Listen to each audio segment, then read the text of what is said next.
Well, good afternoon, everyone, and thank you for joining us for another virtual town hall in the Detroit Regional Chamber series on COVID-19.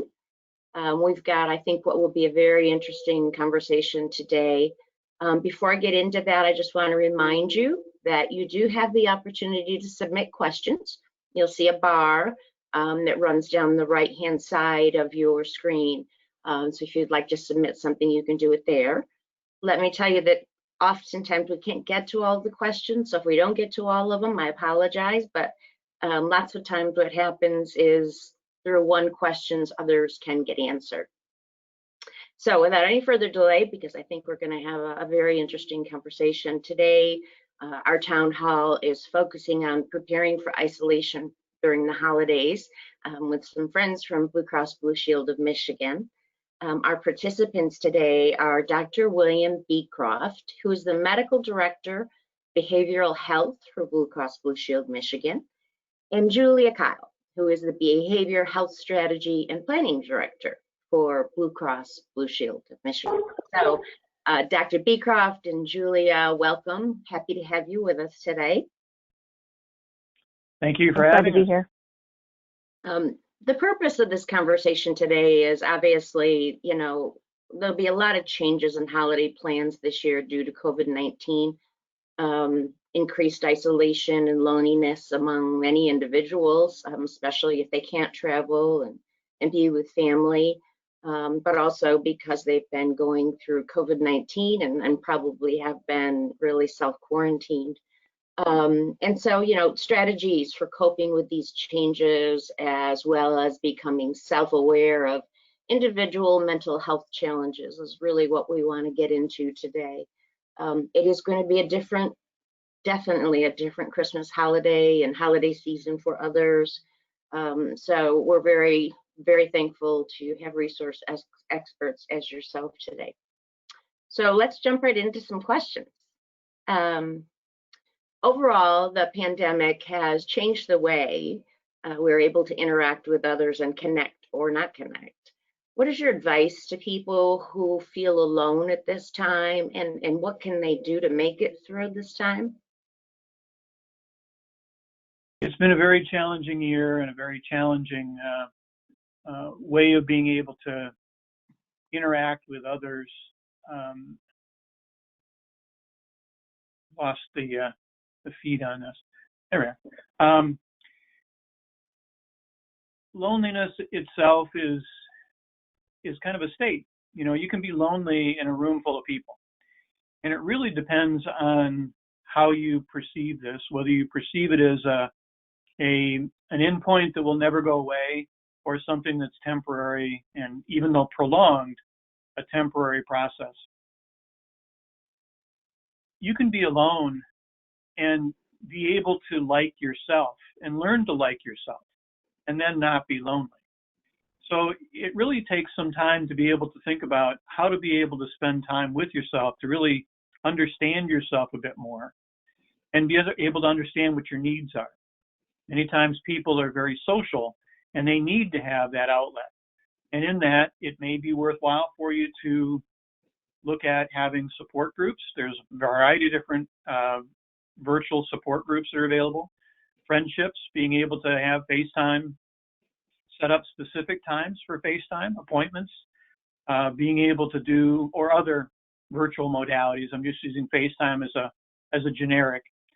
But being able to have that on a routine basis many times can help you to look forward to those visits that you're going to have with friends and family that can help you to have that socialization. Others that don't need quite as much of that may be able to do this aspect of really liking yourself in between those times and developing hobbies, other things that are outlets for you that give you a sense of pleasure, a sense of purpose and purposefulness that really can be very helpful. Volunteering may be a way of being able to do that. There's a lot of people that are in very isolated situations that don't have access to others, that don't have that friendship groups or other groups that they could be able to reach out to, or may have a disability or inability to be able to read visual inability, other inabilities like that. So being able to do reading for shut-ins, being able to talk with the local older adult services program in your county, and be able to look at, give me a list of people that would like me to read the paper to them, these sorts of things, and be able to create that sense of purpose, that sense of volunteerness that gives back to you more than what you give as a volunteer. So those kinds of things are ways to be able to address that. And again, recognize that this is a relatively temporary, albeit long, temporary period of time that we're living through. Julia, what might you think? Yeah, I mean, that was a great explanation, Dr. Beecroft. I think, just to add a little bit to that, I think we're all just drained of, I think you talked before, there's kind of ups and downs, and we're doing this again. And maybe people had been really great before about maybe doing a weekly Zoom call with their family or something like that. And they've kind of, that faded away because everyone's just kind of sick of doing this. Well, I'll tell you, it's almost like exercise for the brain, is that, when you book it and you go, you usually feel better that you did it.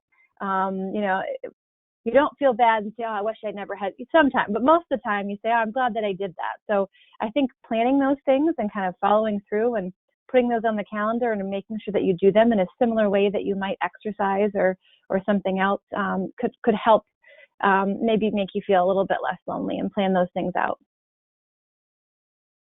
Good advice. So let's talk about the holiday season. Obviously, it's time for coming together. With ongoing restrictions in group gatherings and perhaps being requested to not travel to see family, there are likely many who will miss seeing their friends and family, and that means social traditions associated with the holidays will look very different. What is your advice to helping people cope with this change as it relates to the holidays themselves? Julia, how about if you lead off on this one? Yeah, I can start this one. So I think this is, obviously exacerbated by the pandemic, but in general, I think we put very, very high expectations on the way that traditions should be.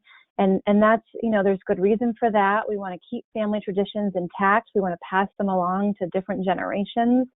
But when you put so much focus and pressure on something being exactly how it was last year and everything's got to be perfect, well, it's never perfect. Even in the best Christmas that you ever had, or the best Hanukkah or New Year's, usually there was some fumbling, and maybe some of the food burnt or the gifts didn't arrive. And so trying to remember those things are not as important as we always every year make them out to be, and that sometimes new traditions, you can also make, and that can be really special. So, in a time like COVID, if we can't go see, grandma and grandpa because it's just not really safe to do that right now, is there something special we could do, like send them something special in the mail, or make them something and put it on their porch and watch their faces as they open it? Is it the same? No, it's not the same thing, but just because we can't do it exactly like we did it last year doesn't mean that we can't make something special and have some nice traditions over this holiday period. Dr. B, anything to add to that? Yeah. Actually, it's not so much, traditions had to start somewhere. And this is an opportunity to really create some new traditions, to be able to grow as a family or grow as a support system for each other, to be able to have those kinds of things. And as Julia said, doing something a little differently as far as being creative, using something artistic that you put together, or something tangible, many times can be able to promote that between people. And that's really important to be able to do. It's also important to be able to have some time to be able to reflect on what those traditions were, and not just be tied up in the hustle and bustle of actually making them happen, but to remember what they were 10 years ago, 15 years ago, 30 years ago, and how you got to that place. What kind of stories happened when Uncle Joe fell down, and dropped the cake or dropped whatever they were carrying. Those kinds of things, to be able to recollect that and be able to share that back and forth, to be able to have that that kind of memory, group memory, be able to be rekindled and live that in a reminiscence, because reminiscence is really important. It's really important for us as we get older, well into our 70s, 80s, 90s, that we can actually do life history and be able to reminisce on those kinds of things. And as a family, that's important, to be able to strengthen those bonds and those relationships. And when I use family, I'm using it as the support system, kind of a generic of support system that you have life relationships with. Yeah, well, this holiday season will definitely be a memorable one for all of us. As we Yes. go forward into future holidays, we will never forget this time. What signs do people need to be aware of to make sure they are recognizing feelings of isolation and loneliness in themselves? And likewise, what about in their friends, family, or coworkers? We might be able to take a look at ourselves, and you can give us signs about that, but then how do you also then talk to other friends, family, and coworkers if you're recognizing they have feelings of isolation? I can take a stab at that, if that's okay, Julia. Go ahead, Doc. Yep. The things that you really need to look out for is when you have day after day kind of a sense of purposelessness, that you get to the point that you become ambivalent with getting up in the morning, getting dressed, going to work, in quotes, going to work on the computer, doing things that normally would be pleasurable for you, that they start to take a kind of a blahness or and actually a dread in some respects, getting up and doing things that used to be pleasurable. You just don't have the energy, the interest, the engagement anymore. That your memory starts to slip. You start to forget things. You start to miss things, important dates, appointments, meetings, these sorts of things. Your self-care starts to drift. It's hard enough getting a haircut and that sort of thing, but when you don't brush your hair, even if it's long, or you don't wash and take a shower every day, or whatever your sequence is, those are times that things are getting out of normal for you. And it can continue to snowball on itself. You can get to the point where you start to lose interest in appetite, or you start to gain too much weight, 10% either way. Sleep pattern gets disrupted. You end up not being able to go to sleep at night or get up in the morning. And whatever your morning and night is, there's some people that are day people, there's other people that are night people. But whatever that sequence is, that it starts to get significantly disrupted for more than 2 weeks at a time, consistently through that period of time. Your mood being sad, down in the dumps, blue, however you want to describe it, but being generally not your usual self, not able to experience pleasure or interest in things that were pleasurable. When that happens all the time or most of the time for 2 weeks, you really need to reach out and touch base with either your primary care doctor or a trusted friend to be able to help you move to get some support from a behavioral health specialist even. Or if you have insurance, be able to contact your behavioral health division of your insurance company to be able to ask them, what's the next step for me? Can I get referrals? At Blue Cross, we have virtual support groups that you can actually call up, register for, and possibly be able to get into them that day to be able to talk with other people that are dealing with all of this stress that we're seeing, not only the social upheaval and changes, but the financial issues that are hitting all of us at one point or another, one way or another, the emotional changes that are going on. Those are something simple, but there's also other support groups that are available too.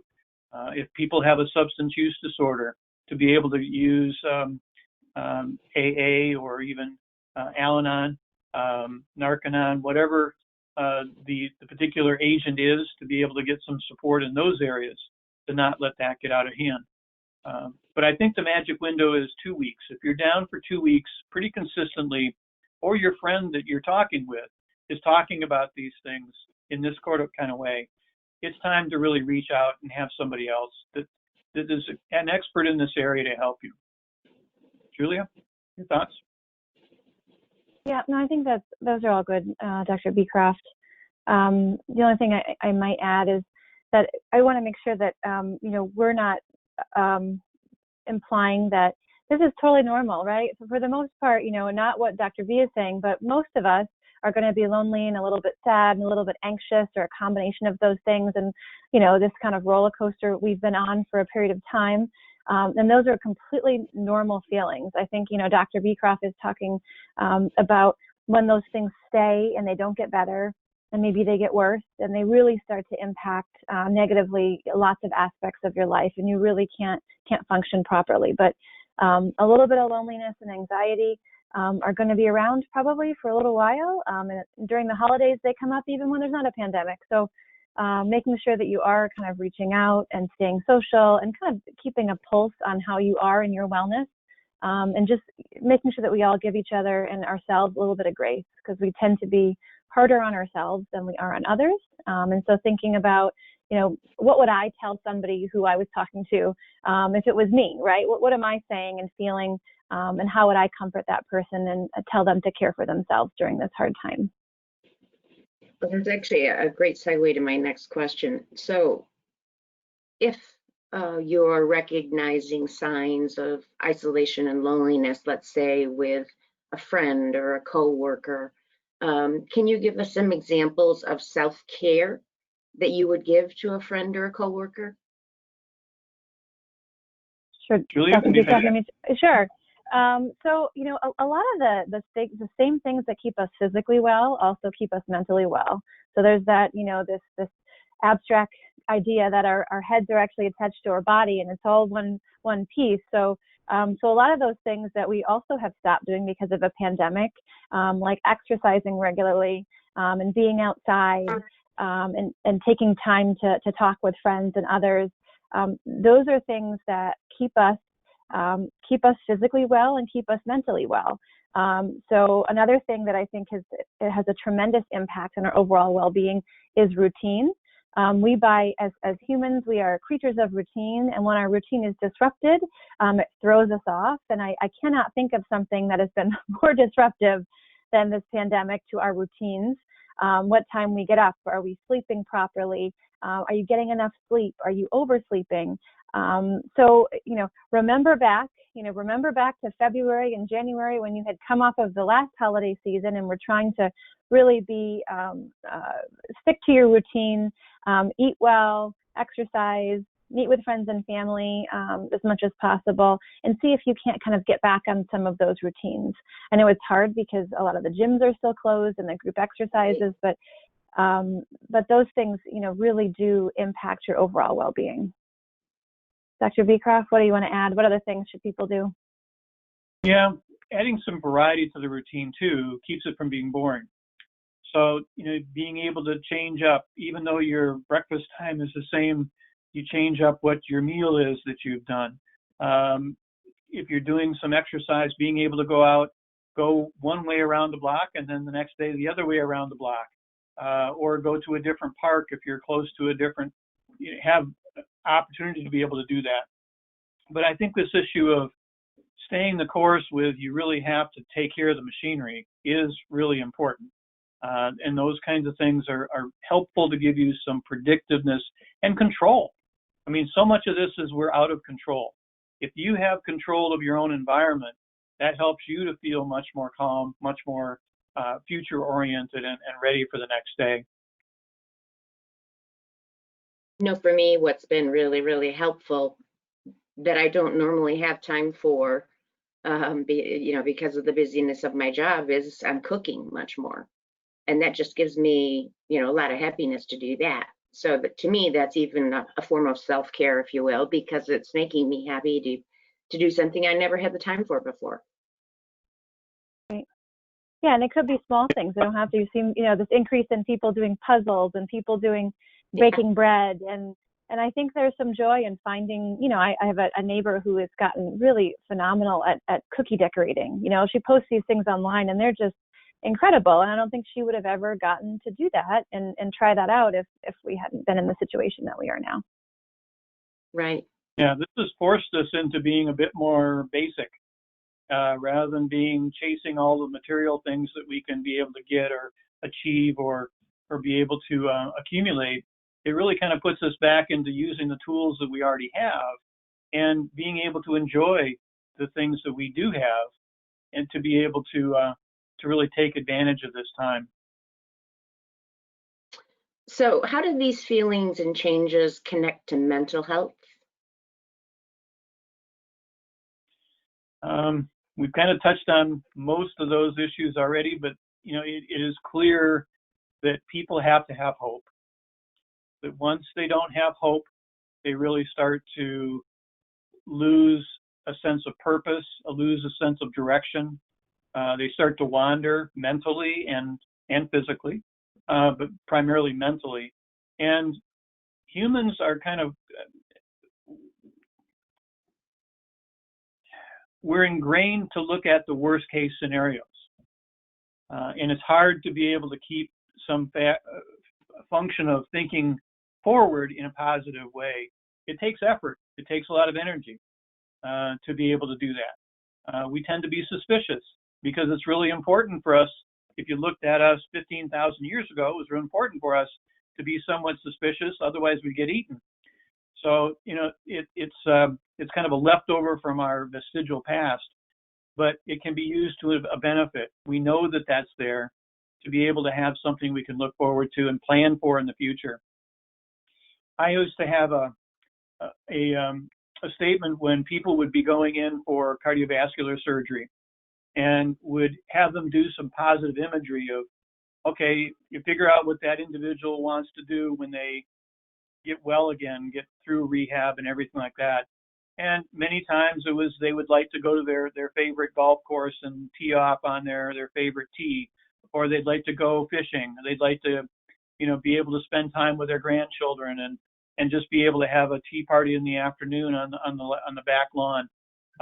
Whatever it was, I would have them hold that image and move forward. And I think we have the same opportunity here now, is that yes, it will take us 6 months or maybe even 9 months to get through after the vaccine is delivered and gets really into the population.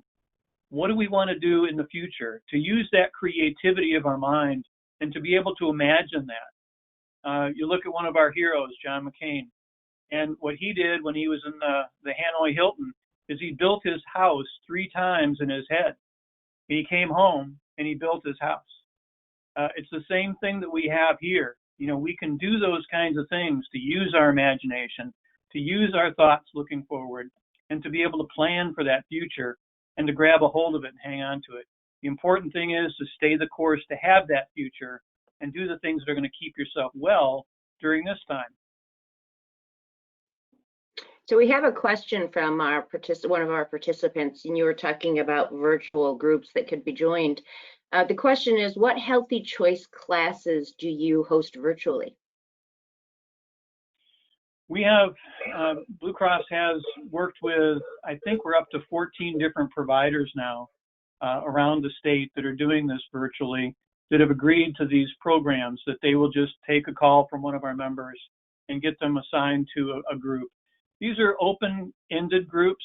They're going into a little bit more detail, but they're following a Yalom orientation where they begin and end in the same group, because you never have necessarily that same group of people together again. So you can use them one time, you can use them episodically, you can use them on a regular routine basis to be able to talk about these issues with other people that have similar issues, similar thoughts. It does allow, internally, it does allow the therapist, because these are therapist run, to be able to listen to the individuals and identify people that I probably need to call this person up because they don't sound quite right, that things aren't going really well for them and they need some additional help. So it gives an opportunity for some support for the moment, but also somebody to be kind of helping and watching over, got their back to a certain extent, in saying, hey, you're not really doing very well here. How about if we sit down and have an individual session and maybe sort out some things that are going on for you? And this has worked out really quite well for our membership. We've gotten lots of feedback that people like it, and it works. I've got another great question that someone has submitted, and I'm glad they did. How might we help an elderly family member bridge the digital divide? My aunt lives 700 miles away, and I am open to suggestions on how to coach her. Julie, do you have any ideas? I have a couple, Yeah. but I'd like to hear ideas. You can go ahead. Yeah, well, this is an ongoing challenge as we move more towards the virtual space and care anyway. Kind of healthcare at home is a booming field, I would say, because people want to stay in their homes, right, in general. And so, I think you could be I'm a little surprised at actually how well some of this has translated to the older adult population. They have made some of these programs really simple. I know that, even, getting my father, who is an older adult, an iPad and downloading a very easy program for him and saying, you just push this button and my name. So I think as simple as we can make it, if it has a lot of digits, if it has a lot of complexity, folks aren't going to use it. The other issue is around internet. I know a lot of internet providers are kind of expanding their access to older adults, to more rural populations in a pretty robust way to make sure that people are able to do that. And I know that there's even some programs if folks can't afford the internet, because it can be quite expensive in some areas, to make sure that they're able to access those services. I actually have a couple of friends. I have a couple of friends that have done the grandpad, I think they call it, like the grandparent iPad, and put all of the family on. Put a program on so that all the family, so it's always group talking, and she just loves it. And it's one button or something. It's super easy, Super easy. So another tough subject to talk about. So we've talked already about the challenges of loneliness, isolation that's going to be hitting some folks going into the holidays. There are also going to be those that had the loss of a loved one this year, and it's going to be their first Christmas or holiday, whatever they choose, or whatever their culture is. Not only are they facing the isolation and the loneliness already, but it's the first time without this loved one. What advice do you have for them? Well, and during this period of time, many people have had to go through that process without being able to say goodbye. And this is one of the most terrible times, and one of the most terrible parts of losing a loved one is not being able to have that. You take people that have died in battles or in the military and are a long ways away. Still, they're able to have a funeral and be able to do that. Many times, people have not been able to have a funeral even, or even participate in that part of saying goodbye. Possibly an internment, but that's not quite the same.